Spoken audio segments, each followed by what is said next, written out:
The sharp tang of citrus cleaner still lingered in the air as I stepped into my parents' house, carefully carrying a bakery box in both hands. From the kitchen drifted the rich aroma of roasting chicken, filling every corner of the split-level home with warmth. My mom was there, fussing over a second-hand cake stand, adjusting it as though its placement carried real significance. At the dining table, Aunt Evelyn had already taken her seat. She was absorbed in her ritual of shifting vases of lilies slightly left, then nudging them right again, lips pursed with concentration, as if precise flower placement could somehow raise the family's standing. I set the carrot cake on the counter and, without needing direction, slid easily into my old familiar role. Steady, quiet, invisible. Naomi swept in 10 minutes late, her entrance deliberate. Her hair fell perfectly into place, glossy and styled. Her voice bright and commanding as she announced she'd just met a buyer from Shorewood Hills for coffee. She carried no dessert, no gift, no card, only her latest anecdote. Yet everyone leaned closer as if she had brought treasure. Dinner followed its usual script. Dad poured himself another glass. Mom fluttered around, smoothing napkins that needed no straightening. Aunt Evelyn nodded like a rapt audience member. I cut slices of cake, moving mechanically, when Dad's gaze fell on me. A low chuckle slipped out before his words landed with cruel ease. "You'll never measure up to your sister." Laughter rippled around the table. Light, careless. Naomi's smile grew wider. Mom let out a soft laugh, as though it were nothing more than a harmless joke. I kept my face calm, though my chest tightened. My hands worked on autopilot, serving cake onto plates while inside I burned. His words clung heavier than the citrus in the air. No one noticed how quiet I became. They were too invested in Naomi's next story about a downtown condo deal. When the night finally ended, I slipped on my jacket in silence and left. By the time I reached the worn driveway of my apartment building, my phone buzzed. A text from Mom lit up the screen. "Bring paper towels next time. We're out." I set the phone aside. Its glow sharpened my thoughts, highlighting all the words I hadn't spoken. Back in my apartment, that one small request nagged at me, tugged a thread, unraveling years of routine. I remembered the first time Dad had called me, during a heavy snowstorm. His voice carried urgency. The electric bill had spiked unexpectedly. Could I cover $120 until Friday? I was 21 then, scraping by at my university office job, barely able to keep my studio apartment. Still, I sent the money without hesitation. Friday came and went with no repayment. February brought another call, this time for gas. March followed with groceries. Mom's voice mixed regret with expectation. I told myself that's what a good daughter did. Before long, it became a habit. Each month, in the first week, I transferred $300 for utilities.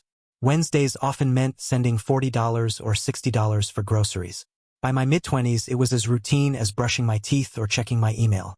I made countless runs to Woodman's, delivering bags of groceries while Naomi posted selfies at the Memorial Union Terrace, smiling with a beer in hand against the lake backdrop.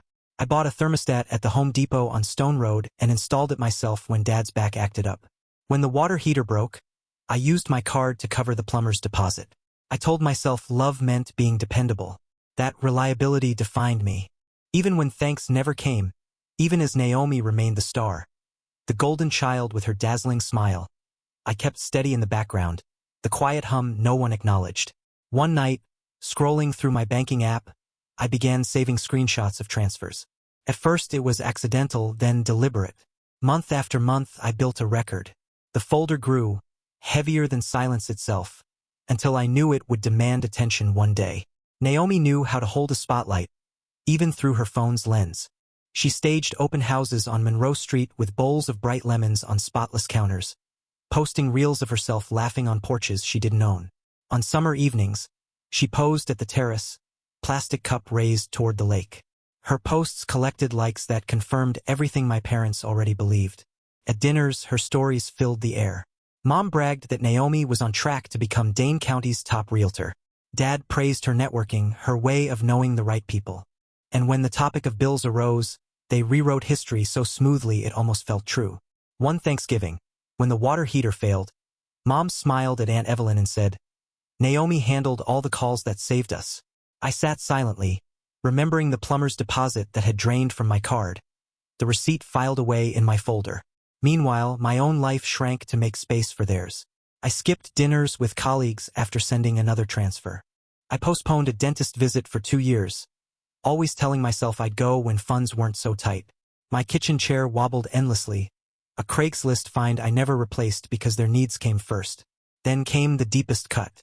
During one of Naomi's stories, Aunt Evelyn leaned across the table, adjusting her flowers as always, and said, "She's the dependable one, isn't she?" Mom nodded. Dad laughed. Naomi beamed. That word was mine. Dependable. I had kept their lights on, their fridge stocked, their bills paid. But in that moment, I watched my role rewritten, painted over in brighter colors, and I realized I had let silence erase me. That night, back in my apartment, I opened the folder of screenshots. The weight pressed down hard, daring me to add the numbers. Sleep never came. The harder I tried to sleep, the louder Dad's words echoed inside my head. Eventually, I gave up. I reached for my phone, opened the banking app, and let its glow fill the quiet of my apartment. The only other sound was the faint hum of the old radiator. I scrolled through the list of transfers, utilities, groceries, gas, repairs, an endless string of just this once payments. Each entry was neatly timestamped, each note typed without much thought. Groceries, utilities, help. I told myself I would only scroll back a few months, but my thumb kept moving. Months blurred into years, and in just minutes I had traveled all the way to the beginning.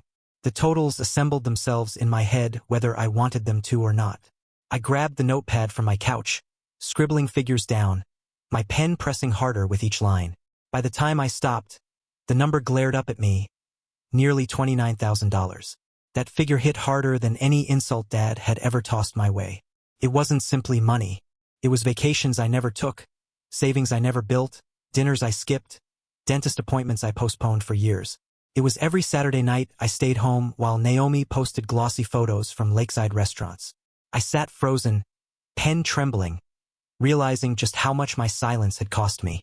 The next morning, I drove to the university library and printed page after page of my bank statements. Then I stopped at the dollar store on East Johnson and picked up a cheap green binder.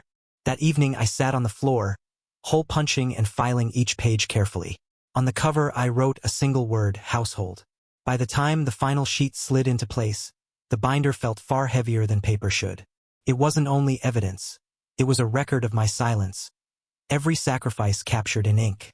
And I knew, whether I wanted it or not, a day would come when silence wouldn't be enough. That Sunday, I drove to my parents' East Side house with the binder hidden on the passenger seat, like a secret burning to be revealed. I told myself I wouldn't need it, that maybe this dinner would pass without comparisons or barbed remarks. But I carried it anyway. Inside, everything was the same. Citrus cleaner clung to the air. The table was set, chicken roasted in the oven, Aunt Evelyn circling the lilies as though adjusting them changed something larger than flowers. 20 minutes late, Naomi arrived, heels tapping against the floor, a glossy boutique bag swinging from her arm. She presented a candle wrapped in gold tissue to Mom with a flourish. Mom clasped her hands around it as though it were priceless. And there I stood, bakery cake in my arms, suddenly invisible. We ate. Conversation revolved around Naomi, who filled the room with talk of her latest open house and a client from Shorewood Hills. Dad leaned back in his chair, wine glass in hand, laughter spilling easily. I felt the moment approaching, that inevitable jab.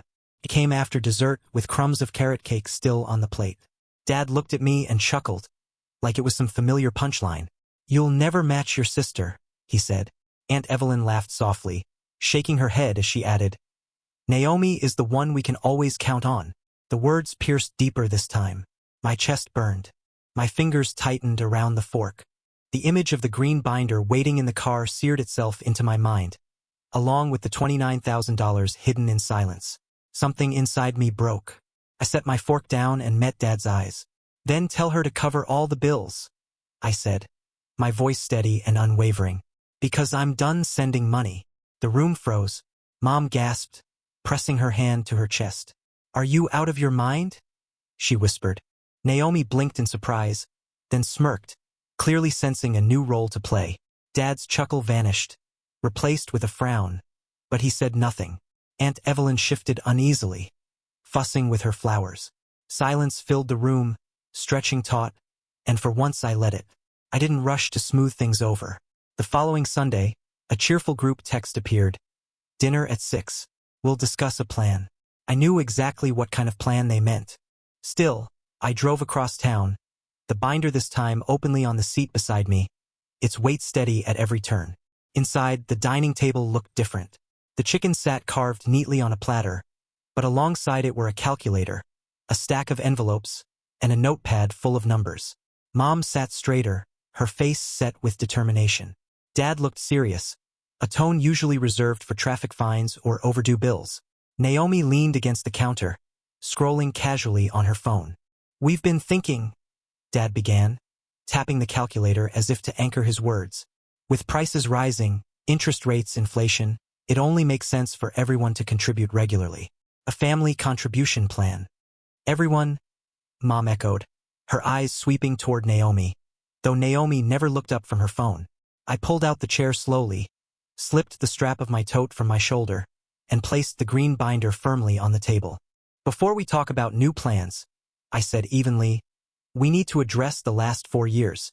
Mom blinked, her brows pinching. "What's that?"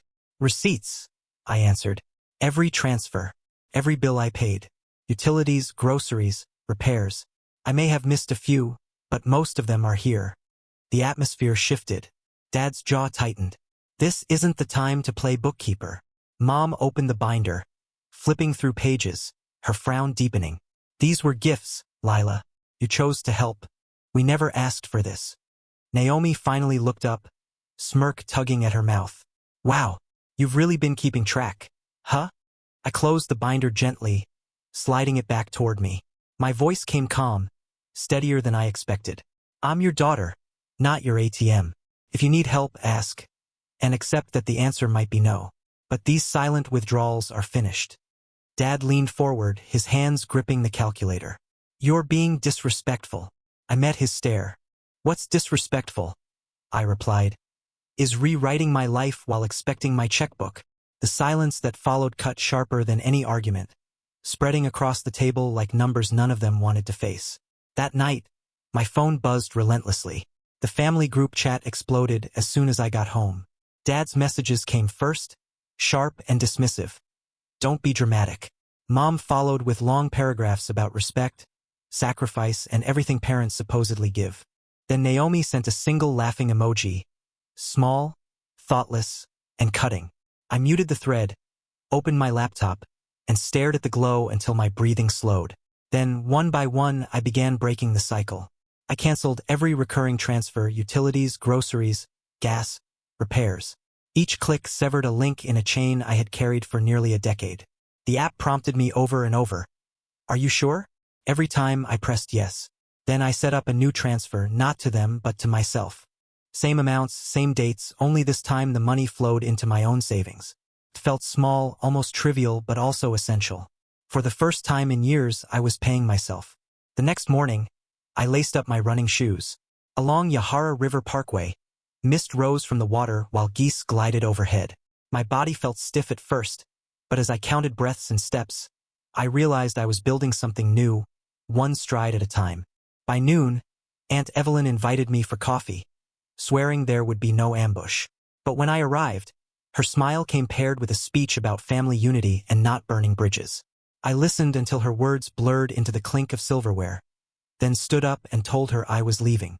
Truth wasn't cruelty, I reminded myself, it was clarity. That night, Mom posted on Facebook, "Raising kids is hard when they forget their roots." Neighbors and friends filled the comments with sympathy. I said nothing. Instead, I stopped at the co-op on Willie Street, buying salmon, fresh berries, and yogurt I'd always skipped as too indulgent. Relief and grief mingled as I unpacked the bags. I felt lighter, lonelier, but freer.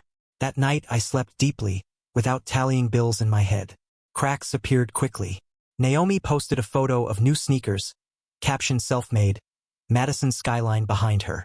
I stared at it, remembering the months I'd covered her rent under the label emergency. Dad texted soon after, "We're a team, Lila. Everyone does their part." Mom followed with a new proposal. "Let's agree on $300 a month. No confusion. Fresh start, slightly smiling face." Days later, a letter arrived by mistake. old paperwork still tied to my address. It was a collections notice, $312 past due. My reflex was immediate, the urge to cover it before their credit suffered. But instead, I scanned it and emailed it to them with the subject. This is your bill, not mine. No apology, no explanation. At the next family dinner, Naomi avoided my eyes at first. For a second, I thought she might acknowledge what I had carried. But when Dad raised his glass and Mom praised family strength, she tossed her hair and launched into another story about a big closing, smirk firmly in place. The moment passed. That night, I wrote a new rule on a scrap of paper. Help, if asked clearly and respectfully, will be considered. Otherwise, the answer is no. I taped it above my desk. It wasn't vengeance. It was survival. I also set a smaller boundary, no banking app after 9 p.m. Whatever numbers waited could stay until morning. At 9:01, I couldn't fix my family anymore. I left the phone across the room, slipped into bed, and let the silence finally belong to me. The following Sunday, I didn't drive to their house. I stayed home and made pancakes, the scent of butter and syrup filling my kitchen as I laughed on the phone with a friend I hadn't called in months. It felt rebellious, almost revolutionary, to give that morning to myself. That week, I booked the dentist appointment I had put off for years. Sitting in the waiting room on Regent Street, I realized how deeply I had neglected myself in order to be dependable. The bill was mine, and this time I paid it without guilt. The family thread continued. Mom shared Naomi's listings, sprinkling in reminders about loyalty. Dad mentioned tough times. Naomi posted champagne emojis from her closings. No one thanked me. No one acknowledged the years I carried their bills. They acted as if silence could rewrite history. So I walked into the Dane County Courthouse with papers in hand and updated the addresses tied to my name. No more misplaced notices. No more debts arriving at my door. As I walked out, I felt lighter, as though I'd finally returned something that had never belonged to me. Back home, I placed a small brass key in a shadow box above my desk, writing one word behind it: boundaries. Not as decoration, but as a reminder. On the shelf in my closet, the green binder still sat, tucked between old yearbooks and a winter blanket. I didn't need to bring it out again. Knowing it existed was enough. That evening, I poured a glass of water, sat beneath the brass key, and let the quiet surround me. My phone buzzed with another family update about Naomi's success. I sent a neutral reply and set it aside. No money attached, no hidden obligation. For once, the silence was mine.